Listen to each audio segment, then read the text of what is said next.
Quint is the first to appear in the film.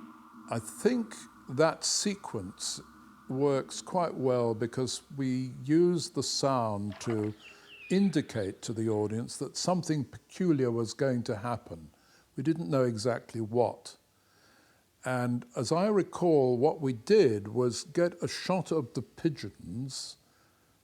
Jack fell in love with pigeons on The Innocents, by the way, and became a pigeon fancier par excellence and won prizes. However, I wanted the pigeons to reveal Quint because I knew that the sound of the flapping wings would help. If you look at the film, you will see that I've stretched the pigeon shot so that it's in slow motion. It's one of those sort of now you see it, now you don't. Did you see it? Did she see it? Was it real? Was it not real? These things had to be experimented with, of course, before we got them right.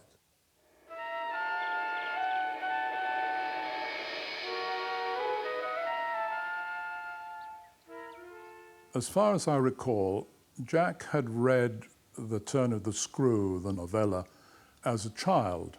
And I think he'd always remembered that particular book.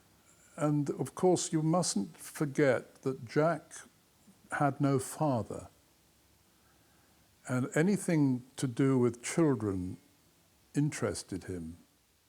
The film is based on a play which was written by William Archibald, an American, but when it came to adapting the script, he was unhappy with Archibald's play script. And he turned to a variety of English writers, including John Mortimer, who did a version of it. And finally, he turned to Truman Capote, which was a stroke of genius, really. They had met previously on a film called Beat the Devil, which Truman also wrote. Truman had a sort of interest in the Gothic and in the relationship between the ghosts and the children. I think that Truman really knew what he was doing with that. I just think he felt that Truman would add that little bit of extra frisson to the picture. I think he felt that Truman had that juxtaposition, it's a long English word, between horror, fear and beauty. I remember when I started work on the film, which was at the start of shooting, that Truman was still around, and I think he was on the set quite a bit, writing lines for the children, additional dialogue and so on.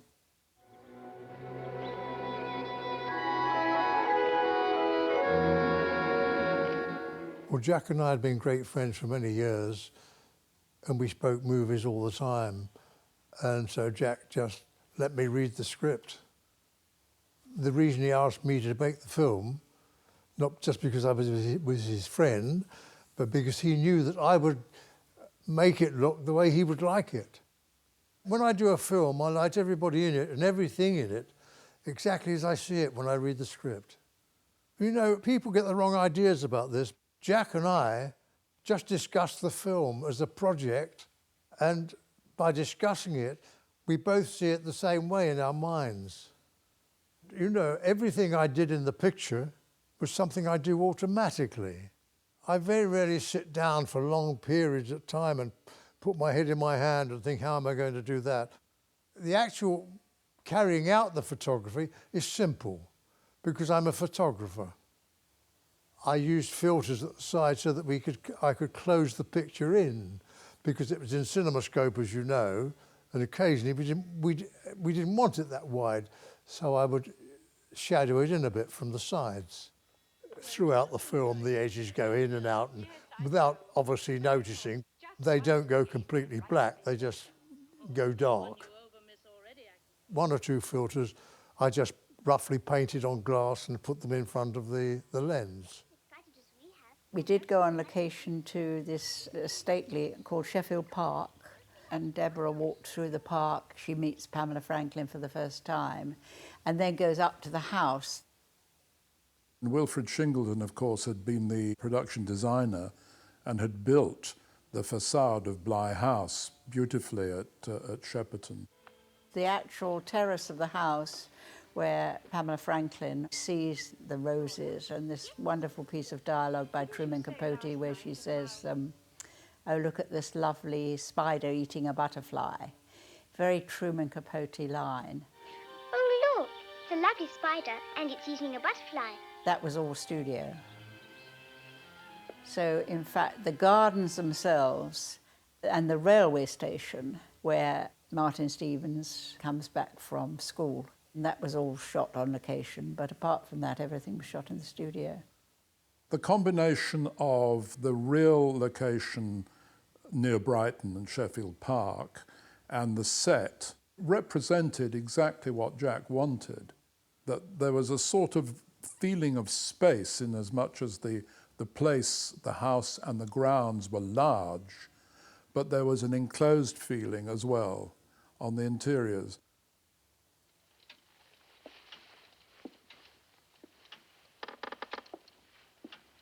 A great sequence in the movie is Deborah, when she goes upstairs with the candles, because she feels that there are whispering ghosts in the house. I had special candles made up, and I think they had 4 or 5 wicks in each candle to give it much more light. From my point of view, it was a nightmare because the candles burned down very, very quickly. And so it was very, very difficult to match the candles from one scene to another, because you would come to take 5 or 6 when she would be outside a door, and the candles would have burnt down to very low, but by the time she came into the next scene, they could be high again, because which take would you ever match to? So it was a nightmare from that point of view. But it is a wonderful sequence in the movie. And though to me, when I watch the film, I'm inclined to watch the candles go up and down, nobody else does. I don't recall that it was a difficult film to cut, but it was very difficult getting the effects right. For example, the quint appearance at the window. I remember there being a lot of discussion on the set when that scene was shot, how to bring him in. I think there were sort of like roller skate wheels on a little tray so that he was rolled into the window and appears very smoothly, coming closer and closer.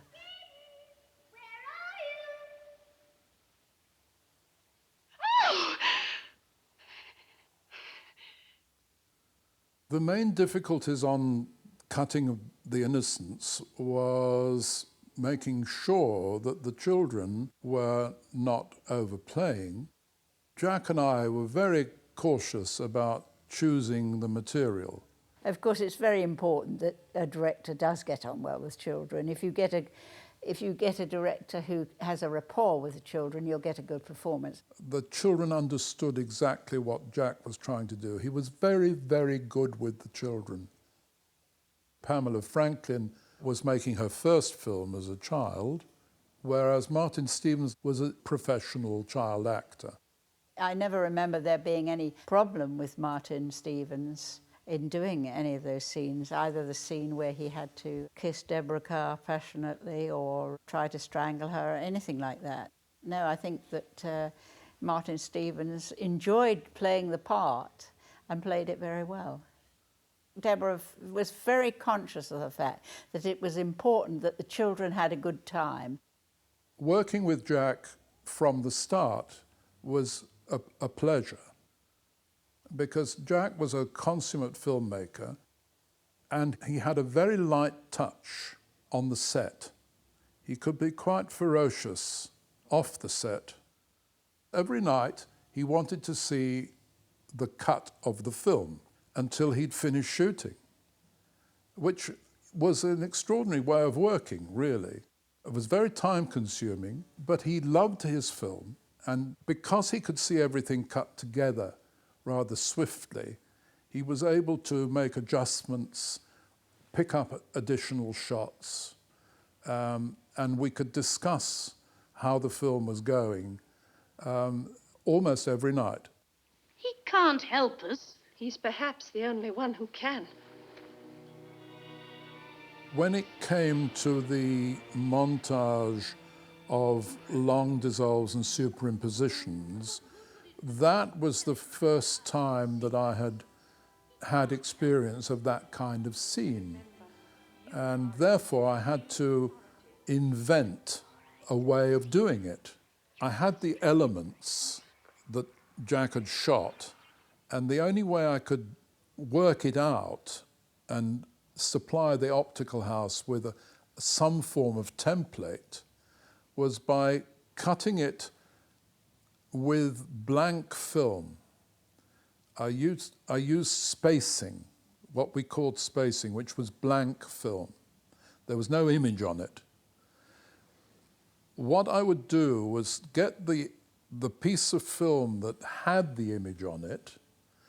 That was the piece I wanted to use. And I would write the edge numbers on a piece of blank film with the slate number, so that what we ended up with were 4 rolls of film which had no images on them, but had numbers written on them, and indications of how long those shots should remain on the screen. So that you would find that you have a superimposition followed by a dissolve. Sometimes you had 4 images running simultaneously. Other times you had 2. The laboratory and the optical house were quite bemused by this. They'd never been faced with anything like this before, although, of course, montages had been around for years, in Hollywood particularly.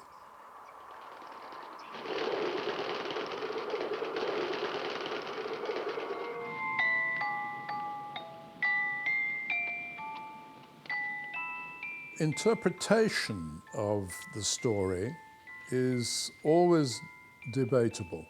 Did Miss Giddens love the uncle? Was she under some sort of spell? Was she a frustrated spinster? Is the whole film a psychosexual drama? We never really knew.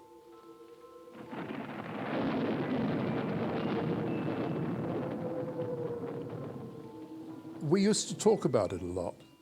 I don't think Jack himself quite knew what was going on in Miss Giddens' head.